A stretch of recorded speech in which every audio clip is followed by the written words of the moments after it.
जो violence against दलित women's है, तो इस बारे में ये पूरे देश में एक तरह की स्थिति है, चाहे हम हरियाणा में कहें, चाहे उत्तर प्रदेश में, मध्य प्रदेश में, चाहे हिमाचल प्रदेश में कहें, जहाँ देवताओं के नाम पर महिलाओं का शोषण, यौन शोषण किया जाता है, साउथ में, नॉर्थ ईस्ट में, सब जगह।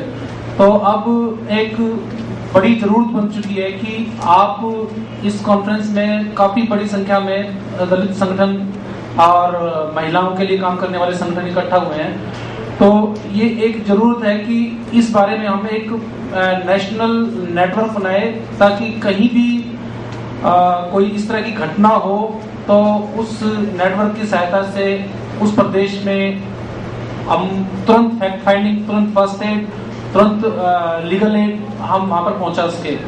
तो यहाँ पर जितने भी लोग, संगठन के लोग और एक्टिविस्ट, लॉयर्स मौजूद हैं और जो पैनल में लोग मौजूद हैं, तो मैं इन सबसे रिक्वेस्ट करूंगा कि इस बारे में अपनी अपनी राय दें और नेटवर्क बनाने के लिए हम क्या कर सकते हैं इस बारे में जो श्रोतागण है उनमें से भी अपनी ओपिनियन हम लोगों को दें। मैं आशा जी से कहूंगा कि काम हम किस तरह से कर सकते हैं, थोड़ा सा सजेशन दें इस बारे में।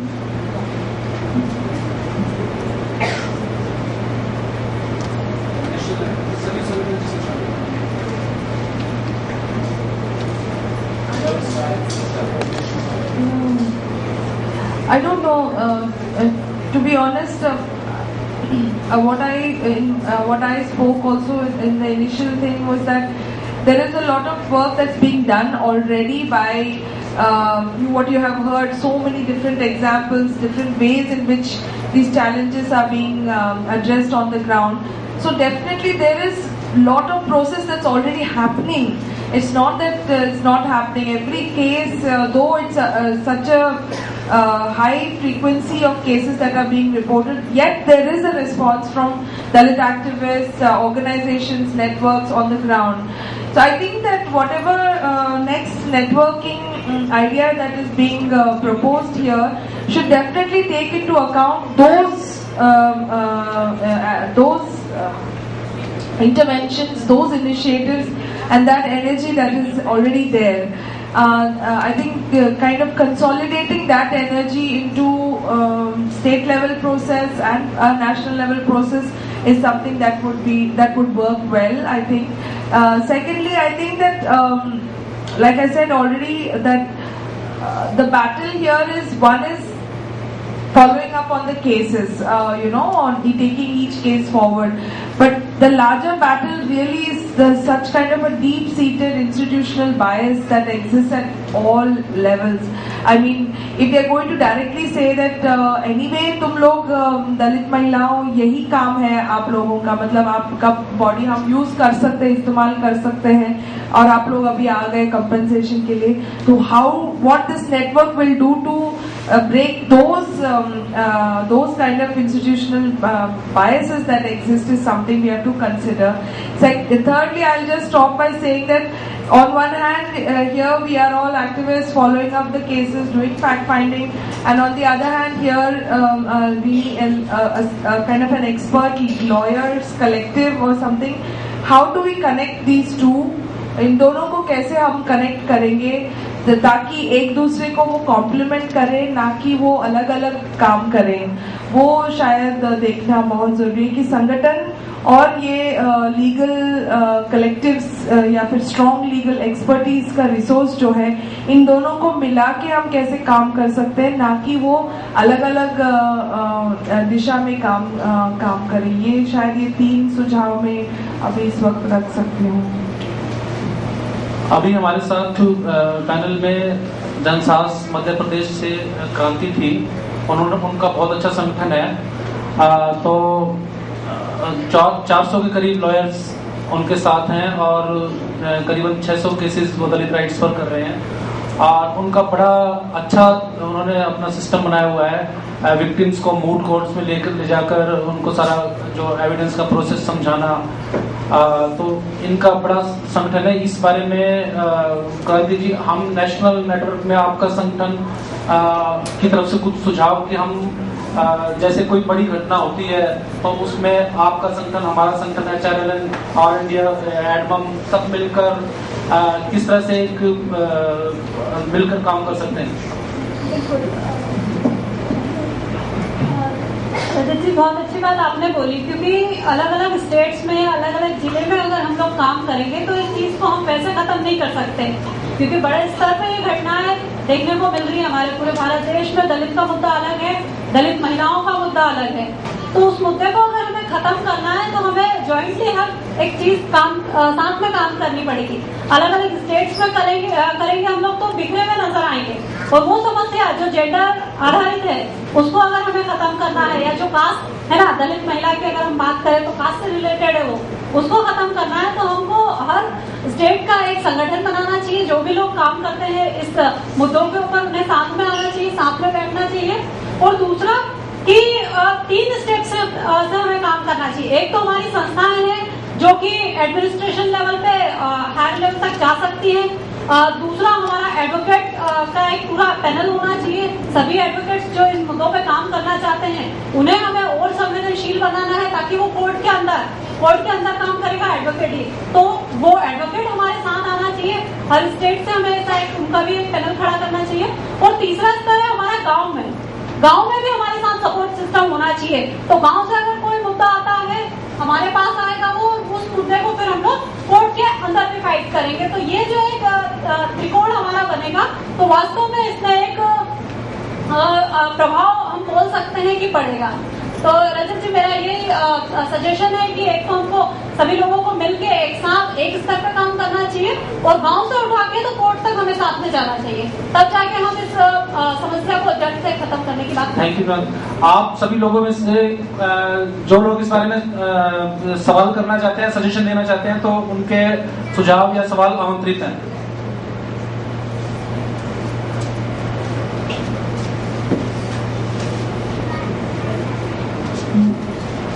मैं स्नेहा हूँ HRL दिल्ली ऑफिस से। जो मेरा एक सुझाव यहाँ पर निकल कर आ रहा है, जो डिस्कशन मैंने सुना है अभी पैनलिस्ट से, उनको कि मेन स्ट्रीम जो इशू हमारा दलित वुमेन का है, वे महिला जो रिकग्नाइज नेशनल वुमेन्स मूवमेंट है उनके अंदर नहीं आ रहा है। तो ये भी एक मुद्दा है जिससे दलित वुमेन का जो चाहे वह रेप है, एट्रॉसिटी किसी भी तरह से है, उसे एड्रेस किया जाए। क्योंकि कहीं ना कहीं वर्ण व्यवस्था जो कास्ट एक माइंडसेट है वो चेंज नहीं हो रहा है। तो उसी तरह से ये शायद एक ढांचे में क्रांति बहुत बढ़िया से बात कही है कि विलेज लेवल पर माइक्रो लेवल जो है हमारा कम्युनिटी में लोगों को पैरालीगल्स तैयार करने की बात कर रहे हैं, यूथ की बात तैयार कर रहे हैं। तो I think somewhere in the national जो इशू हम एड्रेस कर रहे हैं, महिलाओं का, दलित वुमेन का इशू जो है उसको एड्रेस होना बहुत जरूरी है। That should come as one of the priority, और हर एक ऑर्गेनाइजेशन का ये एक प्रायोरिटी मुद्दा बन के सामने आना है। And I want to congratulate very specially other organisations, but क्रांति's ऑर्गेनाइजेशन जिन्होंने एक मूवमेंट की तरह ये काम कर रहे हैं इन इश्यूज को लेके, और ये दिल्ली भी आए थे जिन्होंने विजिट करवाया है अपने एडवोकेट्स को, एकदम एक्टिविस्ट की तरह ये एडवोकेट काम कर रहे हैं, लोगों के साथ जुड़ के जुडिशरी में और लोगों के साथ मिलकर। And that is the only way to bring about change in the mindset of the people and in the judiciary at large.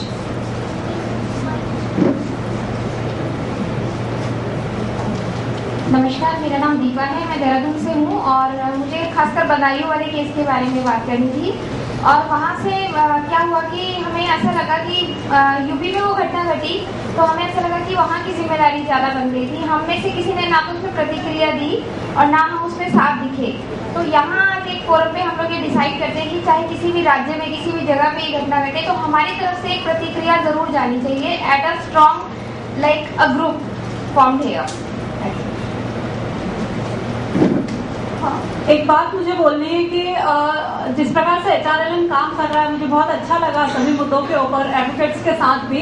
तो मैं पर्सनली भी HRLN के साथ जुड़ना चाहती हूँ, ताकि कुछ चीजें हैं ना, सभी में कमियां भी होती है और कुछ खूबियां भी होती है। तो हमारी जो कमियां हैं उन्हें हमें और ताकत बनानी है।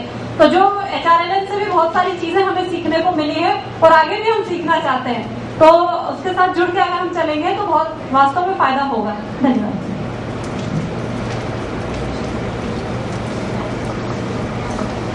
साथियों, मुझे लग रहा था कि आशा जी ने और बाकी साथियों ने बहुत विस्तार से इस पर कहा है।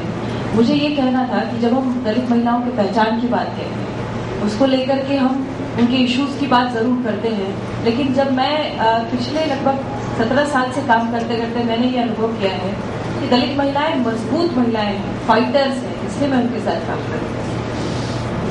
ये बात बहुत जरूरी है। ये बात ये पहचान जाना बहुत जरूरी है। ये बहुत पॉजिटिव पहचान जाना जरूरी है। फाइटर्स हैं, हिम्मती है, पूरे समाज का एक बोझ अपने कंधों पर लेकर के चलने वाली महिलाएं, कामकाजी महिलाएं, ये एक परसेप्शन। दूसरी बात जो आ रही थी, मुझे उस पर रिस्पॉन्ड करना था कि लॉ सरकार ने बनाए हैं। सॉरी, मैं एग्री नहीं करती उस बात से। जो संगठन, जो मूवमेंट्स इन विषयों पर काम कर रहे हैं, दलित महिलाएं काम कर रही हैं, दलित महिलाओं के संगठन काम कर रहे हैं, एसिड अटैक के ऊपर लोग काम कर रहे हैं, एसिड अटैक सर्वाइवर्स काम कर रहे हैं, उनके एफर्ट्स हैं कि लॉज तैयार हो रहे हैं। और उसमें अलग अलग सरकारें, अलग अलग लोग आए हैं, गए हैं, लेकिन जब तक लोग खड़े नहीं हुए तब तक कोई लॉ नहीं खड़ा हुआ है। और लॉ खड़ा होकर के भी तब तक उसका इम्प्लीमेंटेशन नहीं हुआ है जब तक हम सब लोग खड़े हैं। ये मुझे कहना था।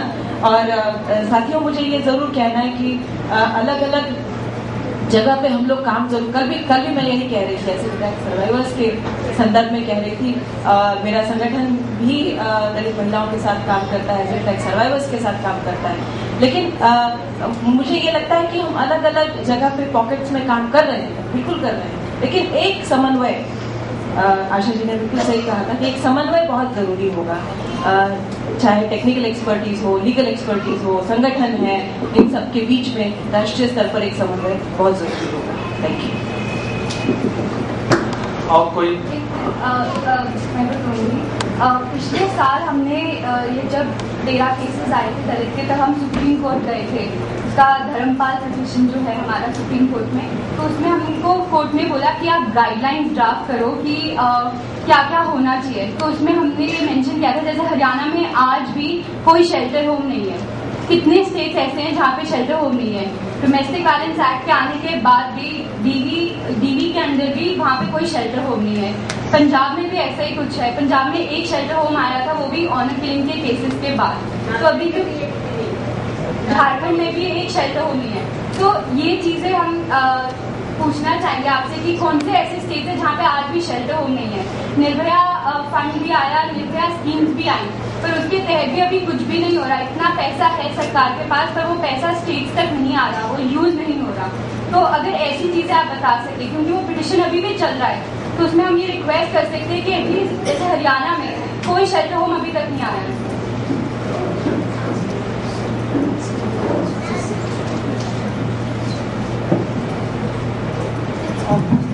Yeah, I want to highlight regarding the SC/ST Atrocities Act, because I also face a lot of challenges. If you go and try to file under that act, they will say, how do the accused know that you belong to SC and ST? If a person is not conscious, okay, if a person is randomly attacking you, then you cannot file under this. So they just try to ignore it. So I think we need a high court order. If it is there or not, I'm not sure, but you'll be able to tell us. So we just need to pull out and say that if the victim belongs to a SC/ST, that means you have to register under this act. I think we need to pull out high court order and show it to the police and say that you have to file it. And there's some kind of thing should be done.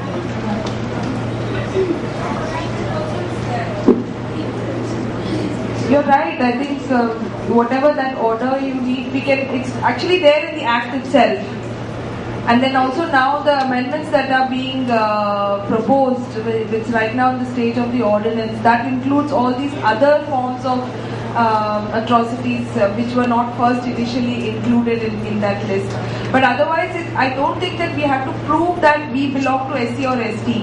As long as the perpetrator is a non-SC or ST, then this act has to be actually that is what we feel, but the thing is that police are unnecessarily harassing us. So exactly.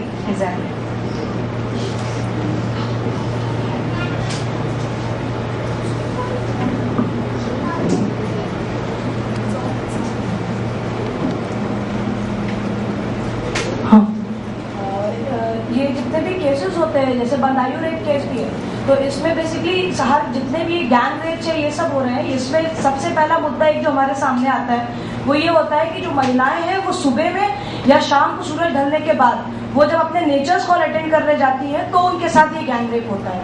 तो इन सारे जो paper cuttings और जितने भी ये rape के cases थे इनका सारा पेपर कटिंग्स लेके हम लोग ने एक इलाहाबाद हाईकोर्ट में ही हम लोग ने एक PIL दाखिल किया था सैनिटेशन के लिए, कि इसके लिए बहुत सारे फंड्स हैं, जैसे आवास योजना, इंदिरा आवास योजना और बाकी सारी योजनाओं में बहुत सारे करोड़ों के फंड्स आए हुए हैं जिसपे कि सैनिटेशन और टॉयलेट जो है और शेल्टर होम्स ये हम लोग को प्रोवाइड होने चाहिए।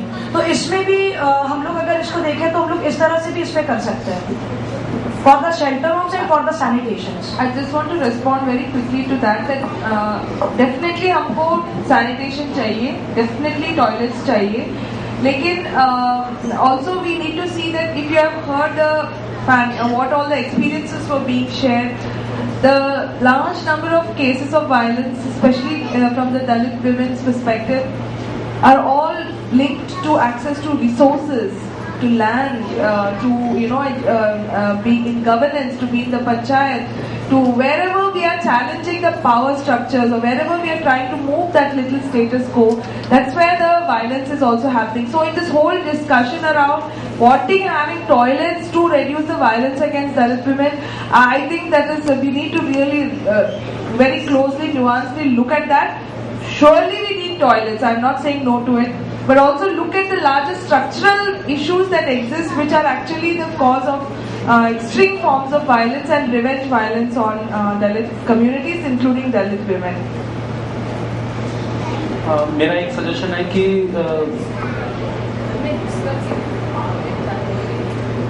जिन स्कूल गोइंग लड़कियों के साथ इस तरह की घटनाएं होती हैं उसके बाद उन्हें ज़्यादातर केसेस में हमने देखा है कि उनको अपना गांव छोड़ना पड़ता है, अपना स्कूल छोड़ना पड़ता है।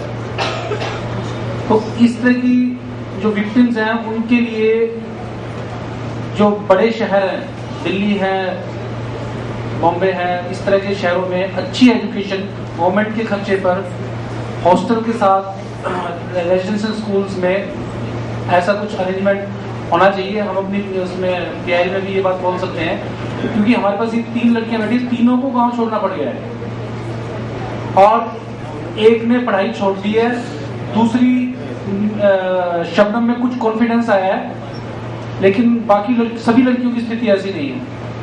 तो ये कुछ आप में से कुछ और सजेशन देना चाहे तो उसके बाद फिर हम इसको क्लोज करेंगे। Thanks, Rajat. I was actually sort of trying to bring forth this point that we've been discussing the prevalence, or rather how successfully organizations or groups have, formed networks and are trying to combat gender violence, caste violence, or sexual violence, or intersectionalities in whatever way possible. But one thing that I one thought that was stuck in my mind is how can we help the survivors, right? How can we help women like very strong? I'm a sexual assault survivor myself, and I have always felt that I couldn't really speak out about it, or I couldn't really receive support. Honestly, for me, after my experience, almost for a year or two, I didn't speak about my experience with anybody else. But women like Shabnam have strongly come here and shared their experience, and I don't know whether I would be, whether a national network or a network where survivors can provide support to each other is possible, but I want to think that it is possible, even by way of phone calls or whatever it is.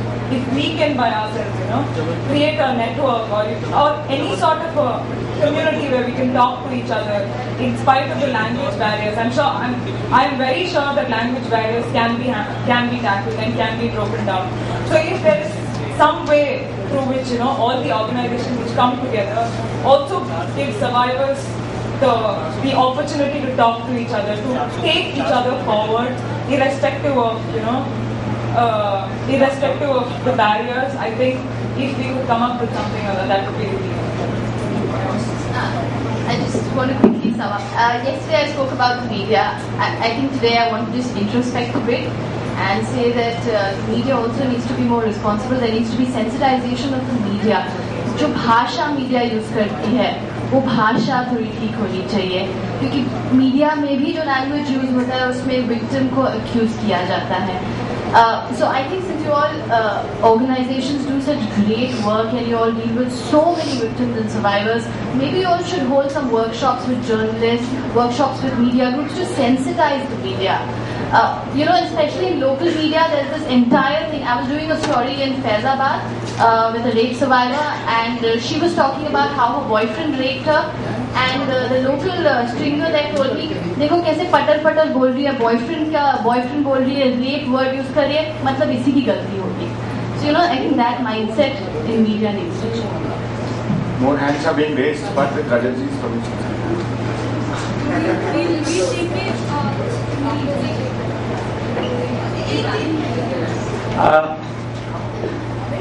हम समय की कमी की वजह से हमें ये session यहाँ पर क्लोज करना पड़ेगा. तो मैं अभी सभी पैनल मेंबर्स का, सभी श्रोताओं का, खास तौर पर जितने भी यहाँ पर विक्टिम्स आए हैं, जिन्होंने अपनी लाइफ को इतनी खराब इंसिडेंट के बाद रिहेबिलिटेट किया है, उनकी बहादुरी की प्रशंसा करते हुए सभी का धन्यवाद करता हूँ. और सभी एक बार फिर सभी का धन्यवाद करता हूँ. Thank you very much.